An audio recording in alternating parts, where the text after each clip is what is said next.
Mesdames et messieurs, bonjour. Passons maintenant au point suivant de notre plan de cours, la succession d'États. Alors, cette expression succession d'États est utilisée en droit international et comme vous le voyez, elle vise toute situation où il y a substitution d'un État à un autre dans la responsabilité des relations internationales d'un territoire. Alors, ça peut viser aussi bien les simples ajustements frontaliers. Naturellement, si on déplace une frontière, il y aura une partie de territoire qui passera à un autre territoire, à un autre État. Il y aura donc succession d'États à l'égard de cette fraction de territoire. Mais ça peut aller jusqu'à la situation où il y aura dissolution, disparition complète d'un État et création d'un certain nombre d'autres États. Excusez-moi. Et ce qui veut donc dire que le droit tel qu'il a été développé n'est pas insensible aux circonstances de la succession. Vous comprendrez qu'il y a un lien également direct avec les éléments constitutifs de l'État dont nous avons déjà parlé lorsque nous avons parlé de la Convention de Montevideo. Alors, on se souviendra qu'il y a évidemment une population, un territoire, un gouvernement et la capacité d'entrer en relation avec les autres États. Alors évidemment, s'il y a un changement de gouvernement, cela ne fait pas disparaître l'État. Il pourrait y avoir un changement total de la population, mais c'est tout de même assez théorique. S'il y a disparition de la capacité d'entrer en relation avec les autres États, nous n'avons pas un État. Donc, on comprend que la succession d'États est intimement liée au territoire et au mouvement de territoire. Alors, comment cela fonctionne-t-il? Et plus particulièrement lorsqu'on parle de révolution ou de mouvement sécessionniste, que doit-on faire? Ben, il faut comprendre que même s'il y a des mouvements sécessionnistes, qui touchent la gouvernance de l'État, s'il y a une instabilité, mais le gouvernement nouveau doit respecter les engagements internationaux contractés par les autorités antérieures.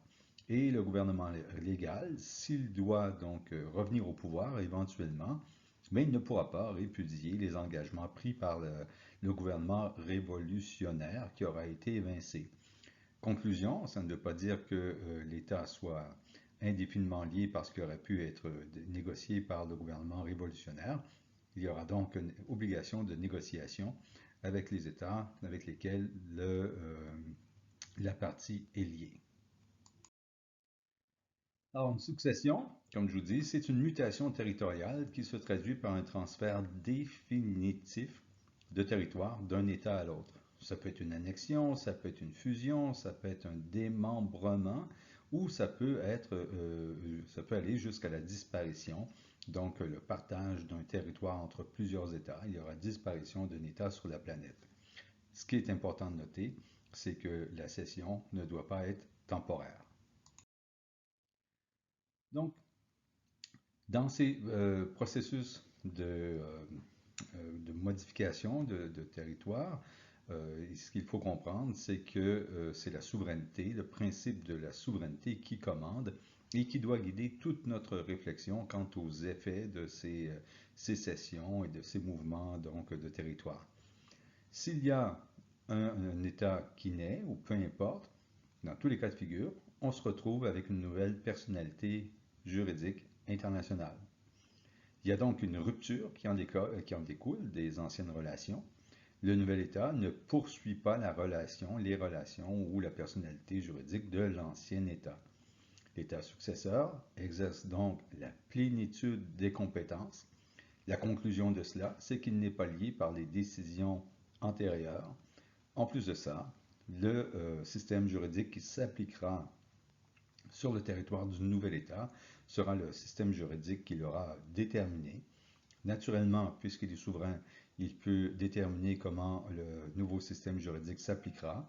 Il pourra y avoir des mécanismes de transition. Il pourrait y avoir négociation avec l'ancien État dont on aurait fait sécession, par exemple, pour voir quelles sont les conséquences juridiques pour certaines personnes qui auraient intenté des procédures devant les tribunaux de l'État dont on vient de se séparer. Alors, il y aura évidemment toute une pléiade de décisions à prendre, mais quoi qu'il en soit, le principe de base est la souveraineté, donc du nouvel État. Il sera libre de prendre les décisions qu'il entend. Donc, la preuve en est, l'article 16 de la Convention sur la succession d'États, donc nous parlerons dans quelques minutes. Et cet article 16 là, nous le dit très clairement, un État nouvellement indépendant n'est pas tenu de maintenir un traité en vigueur, souveraineté obligeant. Alors, ce que l'on va retenir comme principe de base dans la succession des États, souvenez-vous, j'ai déjà utilisé cette expression, c'est qu'il faut toujours établir la rencontre des volontés. Puisque l'on a un nouvel État qui naît, peu importe le processus, et qui apparaît sur la scène internationale, mais que ce nouvel État préalablement était lié au territoire d'un autre État qui lui-même avait conclu des ententes avec des États tiers, la question qui se posera sera, donc, dans la majorité des cas, qu'advient-il de ces anciennes relations à l'égard du nouvel État? Alors, principe 1, le nouvel État est souverain. Principe 2, ça veut donc dire qu'il faut trouver un mécanisme pour rétablir ou établir la rencontre des volontés. Établir sera plus exact puisqu'il n'y avait pas de rencontre préalablement. On a toujours notre traité ici qui nous le dit bien. Donc, un État nouvellement indépendant peut, par une notification de succession, établir sa qualité de partie à tout traité multilatéral. Donc, il exprime sa volonté. Cependant, au paragraphe 2 et au paragraphe 3, on voit que ce principe ne s'applique pas. Donc, si jamais le sujet du traité est incompatible avec l'objet et le but du traité, ou changerait radicalement les conditions d'exécution du traité, ou alors, vous le voyez au paragraphe 3, c'est au terme du traité, ou en raison du nombre restreint des États ayant participé à la négociation ainsi que de l'objet et du but du traité, on doit considérer que la participation au traité de tout autre État exige le consentement de toutes les parties. Rencontre des volontés. Alors, c'est un processus, il y a codification, je l'ai dit, donc, mais c'est un processus qui est très difficile. Les États ont beaucoup de problèmes à se mettre d'accord sur le contenu du droit dans ce domaine. Plusieurs États préfèrent que cela relève de la négociation, en fait, et au premier chef, les négociations entre le nouvel État qui viendrait de naître et l'ancien État dont éventuellement il pourrait s'être séparé.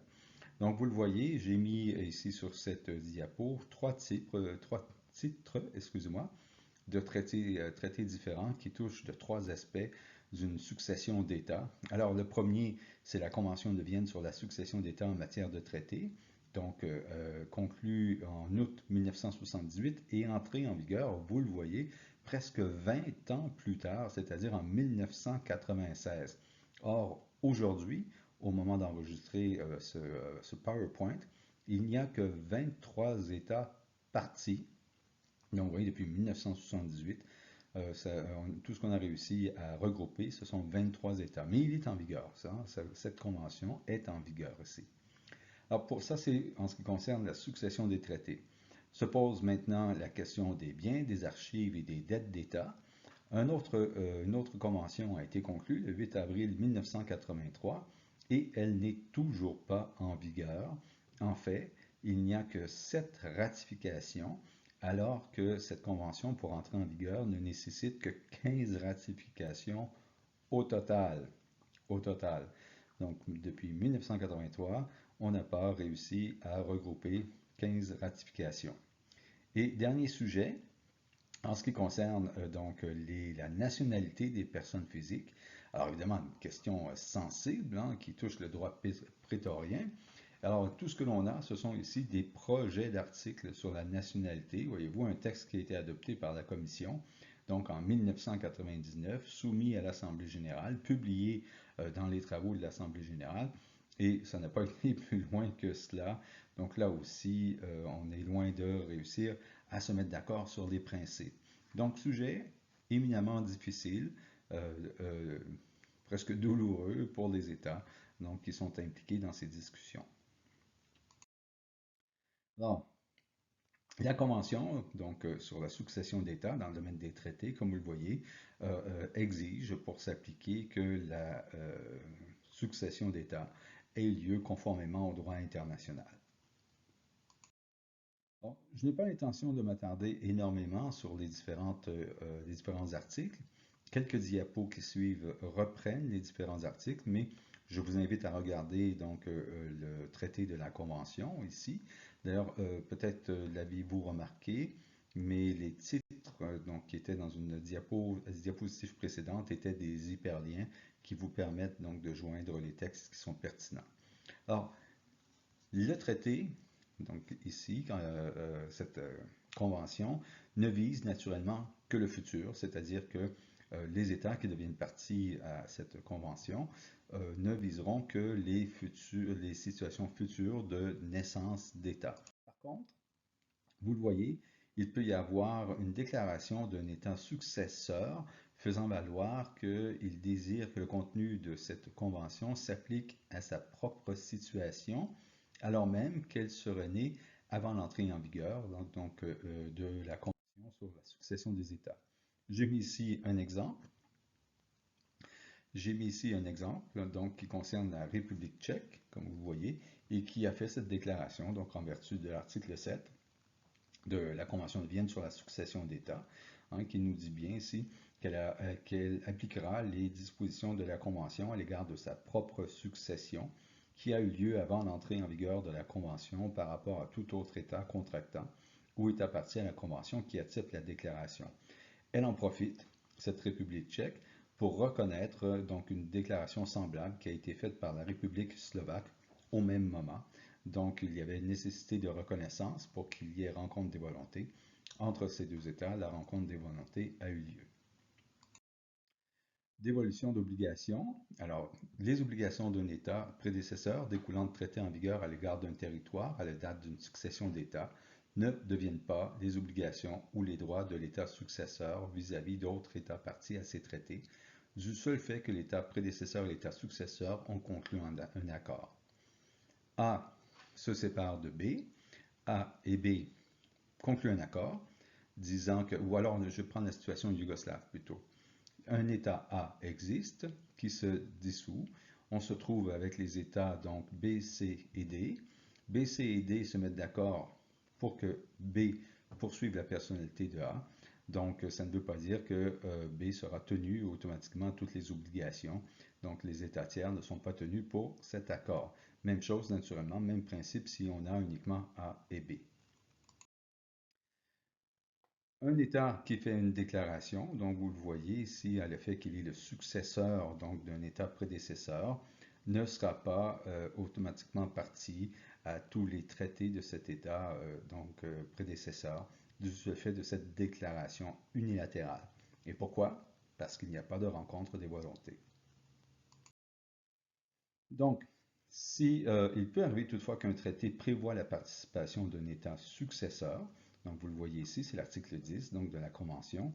Lorsqu'un traité dispose qu'en cas de succession d'État, un État successeur aura la faculté de se considérer comme partie au traité, cet État peut notifier sa succession, donc rencontre des volontés, à l'égard de ce traité conformément aux dispositions du traité. Si un traité dispose qu'en cas de succession d'État, un État successeur sera considéré comme partie au traité, cette disposition ne prend effet en tant que telle que si l'État successeur accepte expressément par écrit qu'il en soit ainsi.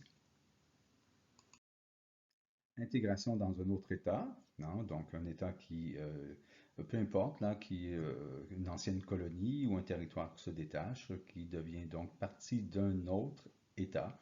Mais je pense qu'ici, on comprend quel est le principe, les obligations qui s'appliqueront pour cette nouvelle fraction qui s'est intégrée à un nouvel État seront donc les obligations qui lient l'État auquel on s'est rattaché, ici, tout simplement.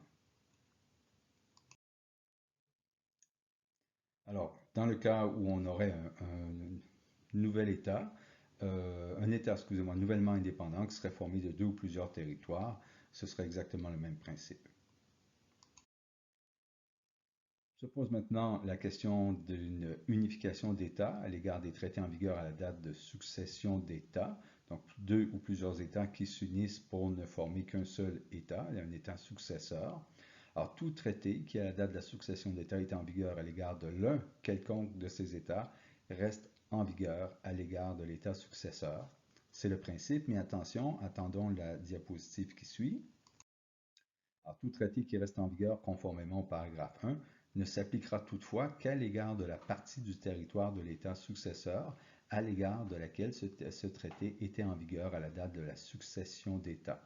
Donc, le traité ne s'appliquera pas à 100% du nouvel État. Il va continuer à s'appliquer uniquement sur la fraction de territoire pour laquelle il s'appliquait déjà avant la naissance du nouvel État, sauf naturellement exception dont vous pourrez prendre connaissance dans les paragraphes qui suivent. En cas de séparation d'un État, lorsqu'une partie ou des parties du territoire d'un État s'en séparent pour former un ou plusieurs États, que l'État prédécesseur continue ou non d'exister, hein, donc dans ce cas, il reste en vigueur à l'état de chaque État successeur, c'est-à-dire que l'État A se dissout en trois parties. Les traités qui étaient en vigueur et qui liaient la totalité vont continuer à s'appliquer donc aux États successeurs. Naturellement, là aussi, il y a toute une série d'exceptions. Alors, dans tout ce que nous avons vu, et je termine avec ces deux diapositives, il faut tout de même distinguer un domaine particulier qui est ce que certains auteurs appellent le domaine des traités de droit réel. Ce n'est pas une expression qui est, comment dirais-je, consacrée et qui est utilisée par tout le monde, mais vous comprenez qu'on fait en fait ici référence directement aux traités qui touchent le sol, le territoire. Alors dans ce cas, il y a une exception. Alors si, premièrement, le régime des frontières, c'est-à-dire que si un État devient nouvellement indépendant, on a vu le principe de l'uti possidendi iuris, les frontières qui existaient auparavant seront maintenues et de cet égard, ça s'impose à tout le monde, même aux États tiers en fait. Par ailleurs, donc, une succession d'États ne porte pas atteinte en tant que telle à la frontière établie par un traité, ni aux obligations et droits établis par un traité se rapportant au régime d'une frontière et diapositive suivante. En fait, toute obligation qui concerne le territoire comme tel, ces obligations vont continuer à s'appliquer. Alors, si, je crois que j'ai déjà eu l'occasion de donner cet exemple, si on a un, un État qui se trouve au bord de l'océan et un État qui est enclavé, donc, mais qui partage une frontière avec l'État côtier, il pourrait y avoir une entente faisant en sorte que le territoire de l'État côtier accorde une possibilité d'utiliser une fraction de son territoire pour passer, donc, mais à l'État qui est enclavé. Il pourrait y avoir un accord qui concerne les territoires et non pas le gouvernement en place. Dans ce cas, les ententes vont continuer de s'appliquer et même s'il y avait division ou peu importe, ce droit de passage sera conservé.